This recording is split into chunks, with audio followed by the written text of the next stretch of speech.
Well, normally I employ 3 to 4 staff to run the farm effectively, because I've got a breeding and finishing operation for beef cattle, and also 4,000 acres or 1,600 hectares of cropping, and an on-farm feedlot as well. So most of these operations require considerable labour input, and in recent years, probably the last 10-12 years, been using a number of backpackers on 417 visas, working holiday visas, and that works, but the revolving staff and the continual training is a cost to the business, and what I would like to see is a change to those visa arrangements, where some of these 417 visa holders that have worked for me in the past are wanting to come back during uni holidays or during the winter season in Europe, and but they can't. They're either here and are not eligible for second visa, or they don't want to use their second visa,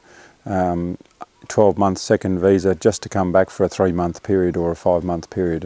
And I think there's quite a pool of skilled labour, not tertiary qualified, but skilled as in they can drive the tractor, plant the crop, drive the harvester, that type of thing, tend to the stock, check fences, and the day-to-day jobs that need doing around the farm. They're adequately skilled for that, and that is where the critical shortage is in agriculture. Yes, we're short of tertiary qualified people, as in vets and agronomists, that's for sure, but the critical shortage is actually people on the farm doing the day-to-day jobs, and there's not a farm in this district that wouldn't employ another 1 or 2 people if they could get them.